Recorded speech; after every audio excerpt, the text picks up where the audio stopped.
But I do like to point out the wins that we've had, especially in cities won with black folks in power, right? I think of Maynard Jackson in Yep. Atlanta, Georgia. Atlanta. The only reason why Atlanta is what it is today is Maynard Jackson. Then, of course, Andrew Young. I think of Marion Barry. The reason why D.C. becomes what it is today is because of the great work of Marion Barry. Some folks may not agree, but I would argue he did incredible work, but he was really controlled by the powers that be. Wilson Goode, the Yeah. first black mayor of Philadelphia. That was a rough time. I grew up in that time. You had the move bombing, which he didn't give the okay to do that, but in '85, a lot of things. But people say, well, how do we change this? And I say, if you, look at Maryland. I mean, Governor Wes Moore, not saying anybody's perfect, but look at the people who are in power all throughout Maryland, and Maryland has two of the wealthiest black counties in the country. So, if you could speak to that little bit, I think that is a scorecard. And I'm not saying that every black mayor is perfect. I'm not saying that, Yeah. but you see what happens when we are in control of our communities and what that looks like, and then everybody is helped. But there are black issues specifically, like making sure that Maynard Jackson seeing to it that black folks had access to federal contracts. All these things. That's why the book is so timely because right now, sadly, we're in a states' rights country. So, Right. what does your Black Power scorecard look like locally? That was a lot, but go ahead. Yeah, yeah. So I'm going to address it from a couple of perspectives. First, I'm going to address it from a research perspective. A lot of my research, I don't compare black people to white people. I compare black people to other black people in different cities. The reason why I do that is that if you look at black people, compare black people to white people in the aggregate, which most times we do, we say, oh, look at home ownership of black people compared to white people nationally.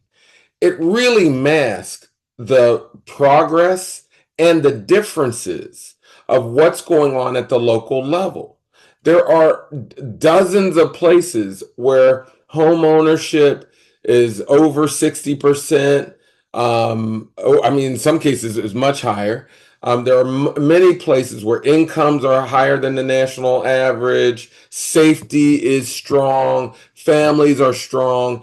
And what I do with my research is point that out. Again, what most people know me for is the research on housing devaluation. The point of that research was to show that our property is much more valuable than it is priced. And if we only go off of metrics that are imposed on us, yeah, we're going to be devalued. They're going to devalue us. And so my research is inherently looking at black people and where we're doing well. And there are lots of cities. We'll get into sort of the research, how it came about, some of the cities, some of the findings. But in a nutshell, let's not discount the successes that we're overall having. We're having lots of successes in a lot of places. No one president can, a presidential election tells the story about our progress or lack thereof. And so we really need to take a nuanced story. And yes, there are some cities that are great places for black people. And it has a lot to do with us. The only challenge to what you just said for a few minutes ago is that it's not just the black leaders, it's the black communities within them that Yeah, compelled the absolutely. black leaders to do what they did. So, when you're talking about different black chambers of commerce, different Yeah. civil rights groups, they are different churches. There are many places where there's just a lot of good activity. And that's what I try to capture in Black Power Scorecard.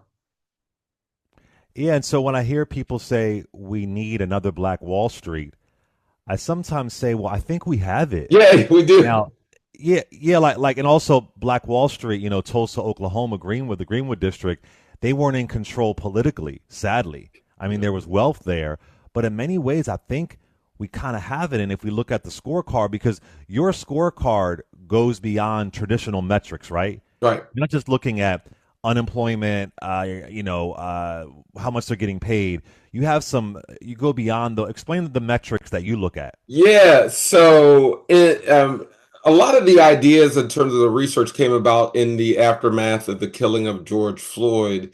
And we all know the phrase Black Lives Matter. Now, a lot of people really pointed to that phrase to look at criminal justice issues in the main and how police can take a black life. Now, and that's very important. What I also wanted to look at are what are the conditions that help us thrive.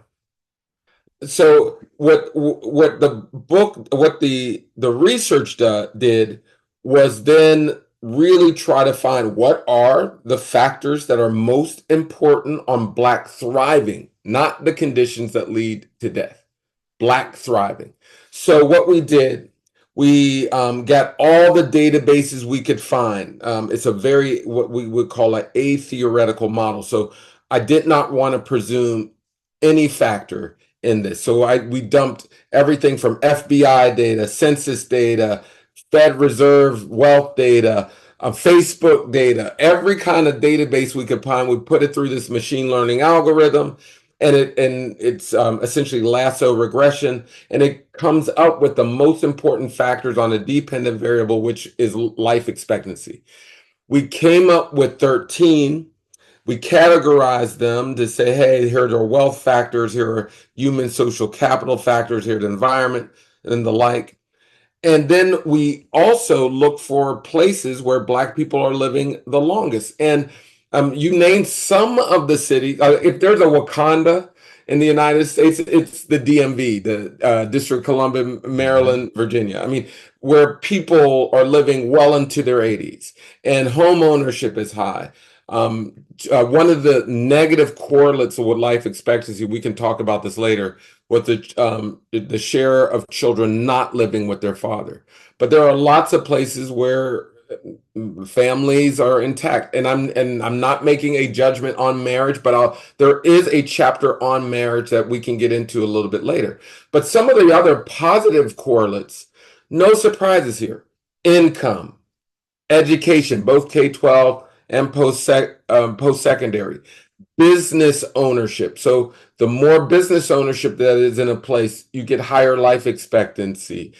Some other factors that are negatively correlated, air pollution, for instance, a negative correlate. So there are 13 things that we spotlight, but the important piece here is to say, hey, we can work on these issues, and there are places that we can find solutions from the places that are doing well. So there are, if you look through the book, the reason why I don't specify particular cities, because there are dozens of cities all across the country. Putnam, New York, where people are living to 84 Black people. And then there are majority Black places in the South where people are living into their 80s. And there are places in red cities, red states, red counties, where they're Republican, blue places, small and large. And the whole exercise is to say why those places are doing well. And it's not just because, and people point to the DMV and say, oh, that's because of the federal government. And it is certainly No, an absolutely. important factor. But lots of places have federal sort of Yeah. anchors that aren't achieving the same things. So, and lots of places have them, and they are leveraging those assets. So it's really about what are those places that are doing well, what can be exported to the places that are not doing well. You're just tuning in, y'all. This is a book you need to get. I've been recommending books to y'all as far as what to do moving forward in this regime, as I call it. It's Andrew M. Perry. He's the author of Black Power Scorecard, Measuring the Racial Gap and What We Can Do to Close It. It just came out a couple of weeks ago.